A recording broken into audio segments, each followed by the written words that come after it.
right, councillors. Well, good afternoon.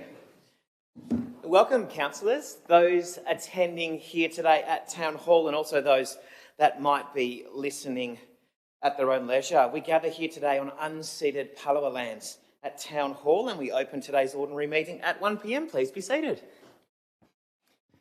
In opening today's meeting, we have a number of apologies as it is Local Government Week in Canberra. Councillor Harris, Kai, Marsden and Priest are doing a great job representing Launceston over there with Alga. And in the opening there also, we're just to remind those that an audiovisual recording is being made of this meeting as well. Got declarations of interest at 3. Do we have any declarations of interest? A councillor must declare any interest that a councillor has in a matter before any discussion on that matter commences. There being none, we will move forward to the confirmation of the minutes at 4.1. Recommendation is that the minutes for the ordinary meeting on the 11th and the minutes of the special meeting on the 18th be moved and seconded as true and correct record. Councillor Palmer, seconded by Councillor Britton. Any contributions? Okay, to the vote. All those in favour? All councillors present, the motion is carried. Council workshops at 5.1. A recommendation being that Council notes the council workshops conducted and attended since the last council meeting for the purposes published. Somebody please to move. Councillor Britton has moved, seconded by Councillor Walker, and I just got some questions. Deputy Mayor. Just a question, DA, you and I went off to another meeting.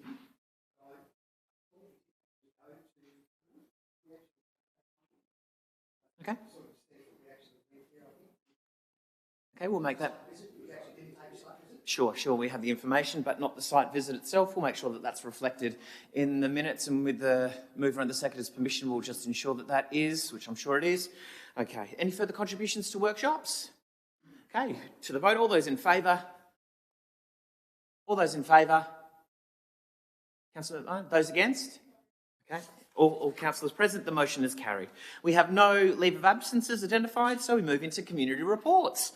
At 7.1, we've got community report with the Society of Women Writers Tasmania with Rosalind and Yvonne. Thanks very much for joining us. Good afternoon and congratulations, Mayor, on the birth of your second child. Thank you. Beautiful daughter. And I'd just like to say that I'm Rosalind Ives, wearing a hat today as a member of the Society of Women Writers, and this is Yvonne, and we're co-conspirators, if you like, on a committee running up a particularly wonderful award in September called the Alice Award, and there'll be 3 days spent here in Launceston with interstate, intrastate and local invited guests, plus nominees from around the country. Okay, just quickly, the Society of Women Writers is a group of women who've existed for a long time. In fact, the first Society of Women Writers was over 100 years ago. And it was developed to encourage writing in all its forms and support and encourage members and visitors through competitions, monthly meetings, shared visitors' speaking experiences and workshops, and to promote the writing of both published and unpublished in all the genres. That's poetry through to short stories through to published novels. Now I'm going to hand around some sheets that shows you some of the significant writers who have won the award in the past. So, now, as you will see on that list, some of the award winners of the Alice Award, which I'll talk about now, is a biannual award, and it's presented to an Australian woman writer who's made a distinguished contribution to Australian literature. It was launched 50 years ago and named after someone called Alice Booth, a retired teacher, writer and philanthropist. Now, it is hosted by states who are included, which are New South Wales, Queensland, Victoria, Western Australia and Tasmania. Now, we're all identified separately, but together we work together for this award, which is hosted this year by Launceston, which is really significant because the other states, of course, have their capital cities. Now, hosting it. What we'd like to say is I'm going to hand over to Yvonne in a minute to talk about the events we're holding, but I also would like you to know that there'll be significant people coming to Launceston in September, and we've worked out a few events to make sure that people in Launceston locally also have the opportunity to interact. We nominate who we think is good for Tasmania, and then each state does that, and then they're ranked, and an overall winner, it's like the Oscars for writers, and the overall winner is given a trophy. Now, the original trophy, there's a little illustration there on your sheet. The original trophy became fragile because it was circulated. So this year we are giving a trophy, which we're required to do, and it's been designed by a man from Ravenswood Shed, has actually working and crafting this wonderful trophy. So we hope to have the photographs of that taken and kept. So thanks so much, and I'm going to hand over to Yvonne now. Thank you, Ros. Again, my congratulations also. The Alice Award, well, all I can say now is that words are alive in Launceston, and they certainly will be in September. Don't you miss out on anything. We're having a public event to start it all off on Friday, the 18th of September at St Luke's, called Words Alive. Totally free, totally open, so much to absorb, and I would love to see a representative of everybody here there. The crown and the jewel that night is just over here, a reception, a welcome reception hosted by the City of Launceston. I, along with other members of SWWC, are absolutely thrilled to know that you are supporting us, that you are supporting words, that you are supporting writers, and you are supporting the arts in Tasmania. On Saturday, we're veering slightly away. Salvador Dali enters the throne. We're celebrating Dali's Alice at Dada Muse in St John Street with a guided tour. If you haven't been there, this is your chance to go there on Saturday the 19th. And the Alice Award itself, as Ros said, that beautiful trophy made in our local men's shed at the Boathouse. On the award presentation dinner, there will be authors that you have on your bookshelves there. How can you possibly not want to come along and see them in person? emceed by Bob Brown. Doesn't all end there. On Sunday, we're venturing further afield with the Wild Tasmania Tours. We're having a morning tea and a lunch and soup at the falls while we explore the northeast Tasmanian experience of going to Dunbarton. It'll be just a really interesting way of looking at books and writing, and hosted by the Tamar Valley Writers Festival co-president Lyndon Riggle. Lilydale Falls. So when we were there last, can't you see yourself coming along with a busload of beautiful people who love words and have a gorgeous cup of soup to follow? We are to present Launceston to the mainland. We are bringing them to Launceston, and we're also welcoming and embracing local people to see what we do and what Launceston can do. So words are alive in Launceston. Thank you. Fantastic. Thank you very much for that community report, and we're very excited to be a part of it and to see how others can see what we see in our community. So thank you very much. Moving now into questions by members of the public at 8. 8.1 is questions on notice by members of the public, which are responded to and published as a part of this agenda. So we move to 8.2, which is questions without notice by members of the public. You can ask a total of 3 questions, and we please just ask that you start with your name and suburb. I don't have any noted speakers. Is there any questions from the public from the floor? There being none, we will move forward through 9 and 10 as we have no deputations or petitions identified. We move into Planning Authority at 11. Under the provisions of the Land Use Planning and Approvals Act of 93, Council acts as a planning authority in regard to items included in this agenda. At 11.1, we've got 540 Lilydale Road in Underwood. Before we do get to the recommendation, any speakers to item 11.1?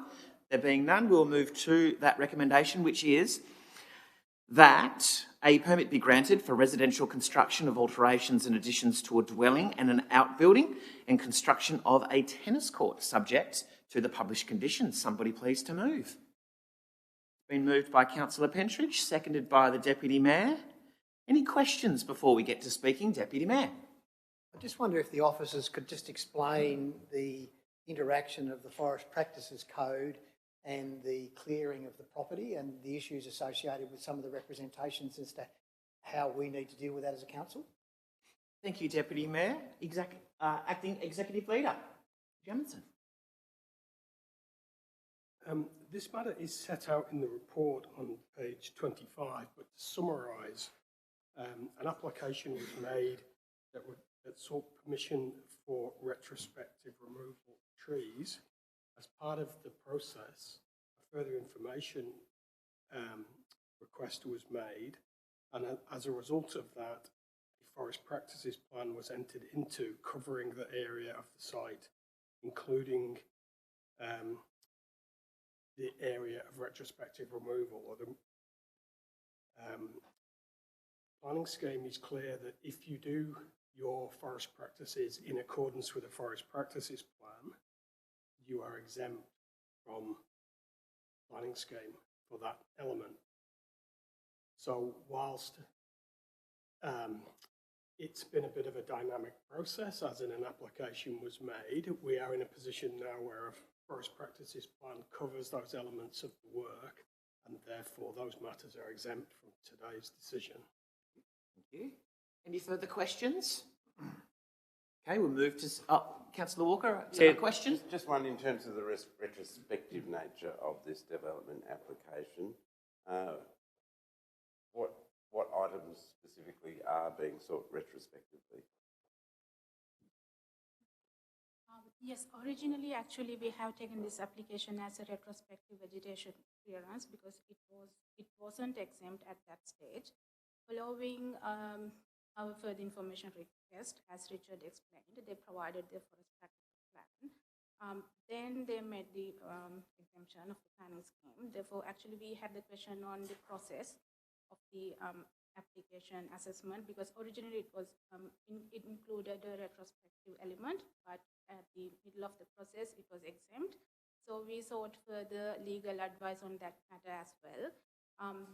Which confirmed the proposal can meet the exemption of the planning scheme. Therefore, no further assessment on that element is not required. So now we are not recommend, because as you can see here, the recommendation is not included, that retrospective part.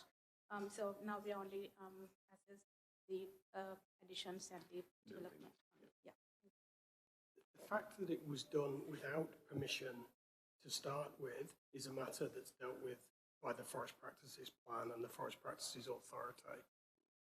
Thank you. Any further questions? Okay, to speaking then.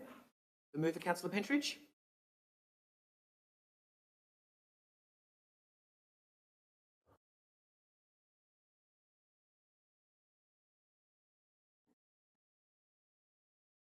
going to spare all of yous with, I'm the person that cleaned the table.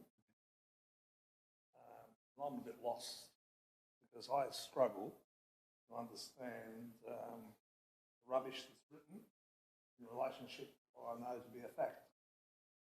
And we went out there to clean up for fire protection and for all obvious reasons. And due to certain individuals who like to see things overgrown, who see some beauty in gorse and rubbish, put in a complaint and the process stopped.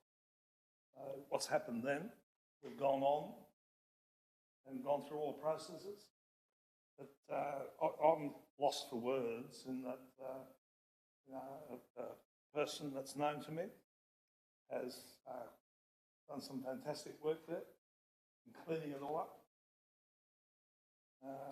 It's land, it's on the eastern side as you travel towards Turners Marsh or to the crossroads there where you go to Littledale. How it's all got to this is beyond me. But I'll be supporting it because I think everything he's done there is fantastic. He's tried to create he's cleaned up an area, it was pretty rugged. And what can I say? Well, it's just more bureaucratic madness. But, I'll leave it at that. And I think I will be supporting the project. Thank you. And just to clarify, yes, the recommendation is to support the project. Deputy Mayor is the seconder.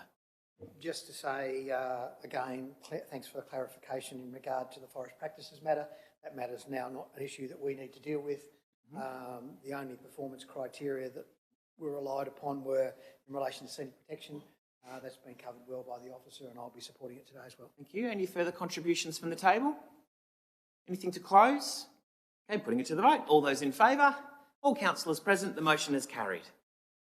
11.2, we've got the Newstead Crescent Local Heritage Precinct. Thanks, Anushka. Thank you. Before we get to the recommendation, I don't have any noted public speakers, so we'll move to that recommendation being that Council recommends to the Tasmanian Planning Commission that a draft planning scheme amendment be approved.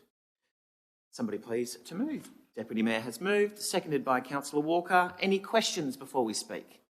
Questions to the item? Okay, to speaking, Deputy Mayor.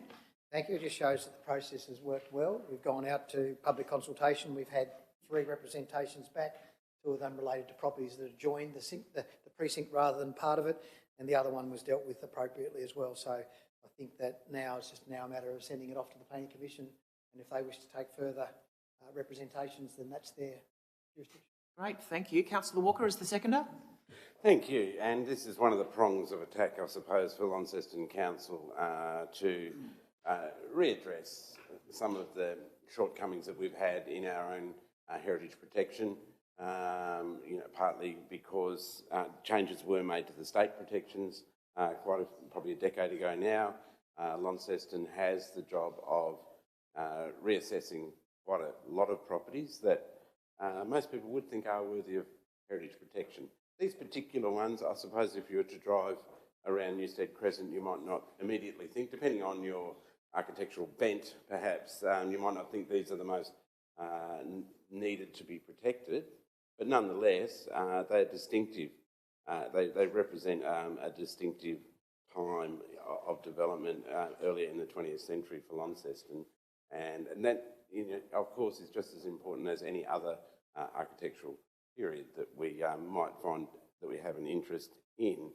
So these precincts are an important way that Launceston Council can identify areas that have a street appeal that is grouped together. But likewise, Launceston has to move forward with individual listings as well, and we've seen a few recent examples of that. I know we're only here to talk about this particular one at this time, but I do take heart and am encouraged by the fact that our Launceston Council officers are progressing with these precinct listings, and this will hopefully be one of many by the time that process is finished. So I recommend it to the table. Thank you, Chair. Great, thank you. Any further contributions? Anything to close? Okay, to the vote. All those in favour? All councillors present, the motion is carried. We no longer sit as Planning Authority. Thank you. At number 12 on the agenda, we've got announcements by the Mayor, which are published monthly, but I would like to just make one announcement around our colleagues that are in Canberra and the St Leonards and Waverley Neighbourhood Plan and Infrastructure Funding receiving an honourable mention in the Productivity Through Infrastructure category at the 2026 National Awards for Local Government. A really great example of that forward thinking and that strategy thinking that the City of Launceston is currently working through. So great to have that to be acknowledged on the national stage up there. So we're really, really proud of that work. So thank you to Richard and Claire and the team that have been involved with that. So just wanted to make that there as a part of announcements by the Mayor. So moving on to 13, we have councillor reports. Thank you. Deputy Mayor. Just noting, over the last couple of weeks, I went and substituted for you, met with Cecily Ogilvie, the Greens member for Bass. So I just had a conversation with her about things that were going on and apprised her of issues pertaining to council. You and I and a couple of other councillors, Councillor Priest, Councillor Mars and was anyone else, went to the opening of Welcome Cultural Services last Thursday. Their new building out there in Foss Street, which is fantastic, and fantastic things that they do for our immigrant community are fantastic. And this morning I attended the Taswater General Meeting, which I know the Mayor did as well online, dealing with their annual reports and dividends policy. Excellent. Thanks, Deputy Mayor. Further contributions, community reports? Councillor Walker. Yes, thank you, Chair. I was away at our last regular meeting on a short period of leave. So I hopefully you'll give me allowance to just mention that I was invited to speak at Reconciliation Tasmania's morning breakfast that they hold every year in Launceston. I think it was the Monday the 1st of June. And alongside the Tennis Woods, who are a family who have donated a large amount of their property to the Aboriginal Land Council of Tasmania, and of course Graham Gardner, who is a prominent member of the Aboriginal community in Tasmania, especially in Launceston, and has a number of connections with various things, Stadiums Tasmania and Hydro Tasmania, and with Council, and contributing to our Aboriginal Partnership Plan. To be invited to speak to this is always an honour, but it is also a challenge for Reconciliation Tasmania as they move towards the concept that reconciliation shouldn't have to be a thing that Aboriginal community bring forward and address, but it is something that non-Aboriginal people need to come to terms with. And that was the theme of their breakfast this year, which was somewhat at odds with the rest of the country, but it is in acknowledging that in Tasmania we have a strong Aboriginal community, and they are active, and they're proud, and they're loud, and they understand there is that non-Aboriginal community that need to move forward with reconciliation in the terms of returning land, Aboriginal place names, and recognising, most importantly, Aboriginal authority over Aboriginal heritage, which is something that is currently going through state government consideration and through a new Aboriginal Heritage Act. So this work is ongoing, of course, but I think it is important, and I thank them for inviting me to speak. Awesome. Thanks, Councillor Walker. Any further councillor reports? Okay, we'll move through to questions by councillors at 14. 14.1, questions on notice, which are responded to and published as a part of this agenda. Are there any questions from councillors without notice at 14.2? Councillor Walker. Thank you very much, Mayor.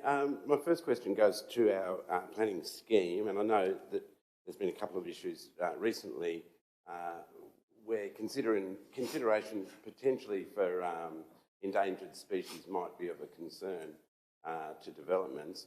My understanding was, and I'm quite happy for this to be taken on notice, that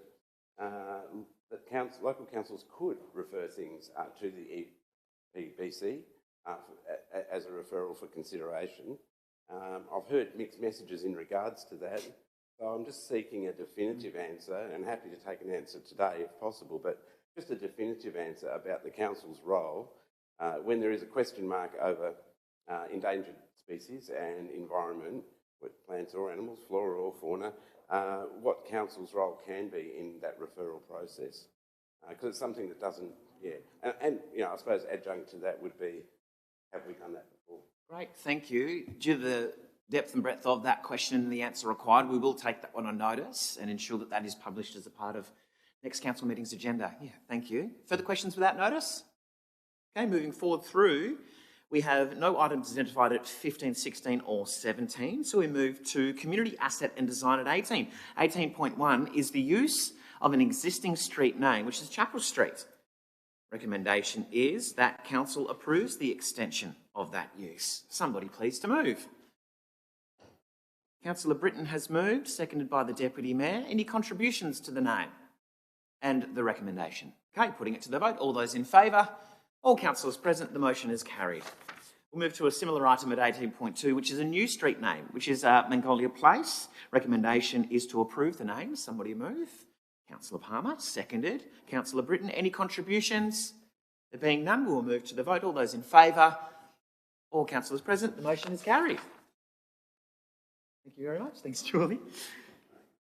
We've now got our delivery and performance agenda item at 19. 19.1 is the 26-27 fees and charges. I don't have any noted speakers, so we'll move to the recommendation that is that council sets the fees and charges as published. Somebody please to move. It's been moved by the Deputy Mayor, seconded by Councillor Britton. Now the agenda item's live. Questions? Questions to the item? Okay, contributions. Deputy Mayor is the mover. Looking through this, clearly there's just been a couple of amendments for a couple of errors that have been made, but also I think in relation to the major issue is really taking the ashes internal cost out of the fees and charges and separating that to the date when people are actually placing those ashes there. So just separating things out in the main. I think there are a couple of minor adjustments and there's some things to do with GST that need to be amended in there. Great, thank you. Anything further, Councillor Britton? Contributions from the table? To the vote, all those in favour? All councillors present, the motion is carried. At 19.2, we've got the monthly financial report, with the recommendation being to note the report. Somebody please to move. Been moved by Councillor Britton, seconded by the Deputy Mayor. Contributions to the report? There being none, to the vote. All those in favour? All councillors present, the motion is carried. 19.3, we've got the 25-26 budget amendments. Recommendation being, I'll just do it as printed. We can read the report. 123,045 and 68,045. Somebody please to move as printed. Deputy Mayor, seconded by Councillor Palmer. Contributions? Yes, Deputy Mayor, question?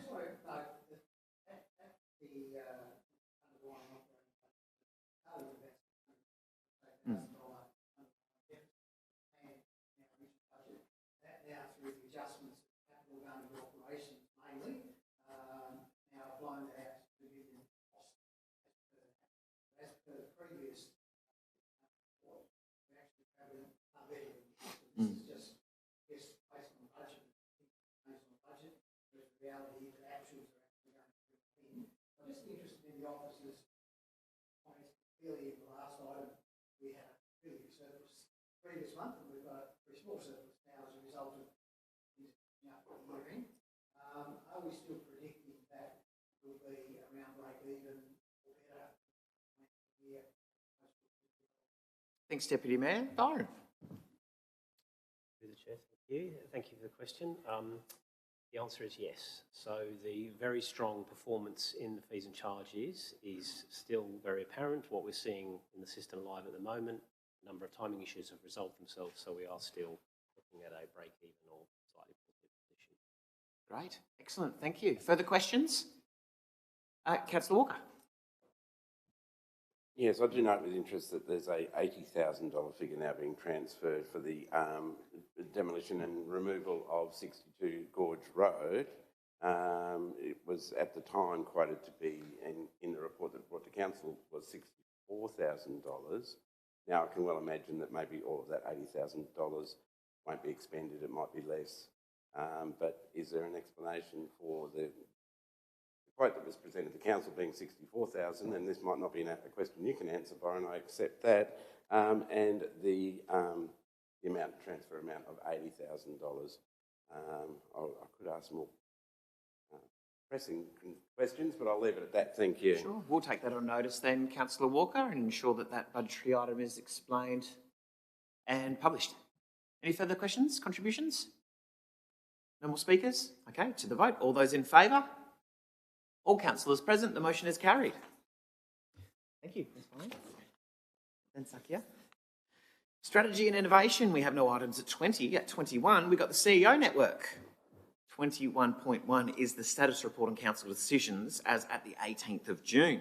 Recommendation is to receive the report. Somebody please to move. It's been moved by Councillor Britton, seconded by Councillor Palmer. Any contributions to the report?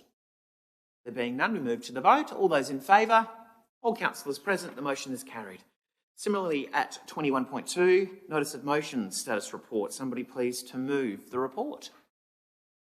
We've got Councillor Walker, seconded by Councillor Palmer. Contributions to the status notice of motions? Councillor Walker. Thank you, Chair. Just to acknowledge that this continued reporting is great for democracy and transparency for Launceston City Council. Excellent. Thank you. Further contributions or questions? There being none, to the vote. All those in favour? All councillors present, the motion is carried. We've got 21.3, mayoral attendance to commemorate the 50th anniversary of the basic treaty with Japan and Australia, and also you would have seen circulated the Taswater attendance there also for that advocacy project. Somebody please to move. Deputy Mayor has moved, seconded by Councillor Britton. Questions? Contributions, Deputy Mayor. Yeah, look, I'm happy to approve it. I'm a lot happier now that we've got an additional event that you need to attend, and that's having listened to the Taswater meeting today. The importance of that meeting in Canberra is not insignificant. So I'm really pleased that you and Mayor Helmdale are actually attending on behalf of the owners of Taswater to ensure that we put our best foot forward in regards to the funding application that they're putting forward. The only comment that I've got there is I thought I could get. I hope you're not hiring a plane with the 2,000 flights. I'm hoping that we should be able to do better than that. Flights, is that possible? $380 Thank you. each way. On the smallest plane. I might be able to drive it. Councillor Britton is the seconder. No, not much to say other than I'm happy to also pass this today. It's a huge benefit if we do get the funding from Taswater, and obviously we do have ties to Japan. We spent a lot of money to send everyone over there recently. If this is something else to do with that sort of a diplomacy, if that's what you'd call it, but I think they'd be expecting us there, and yeah, obviously Taswater stuff is very important. Thank you. Excellent. Thank you. Further contributions? Councillor Walker. Just, I suppose, a point of order or a question. Being only 7 councillors here today, if the Mayor wished to not vote on this because of your own interest in the matter, would 6... Simple majority is required. Yeah, absolute is 7. But simple majority is half of what's here. 7 have to vote. We can't have a vote. You can't withdraw from the meeting, otherwise we don't have quorum. But you can absolve from voting. You can, yeah. So just a query as to, what the procedure should be, I suppose, in that regard. Yeah, sure. We can go for clarification through governance. Yeah. Nothing. Thank you. Further contributions? Okay, to the vote. All those in favour? All councillors present, the motion is carried. We have no late items, no closed council. Close the meeting. 1:35. Next council meeting to be held here at 1 o'clock on the 9th of July. Thank you, councillors.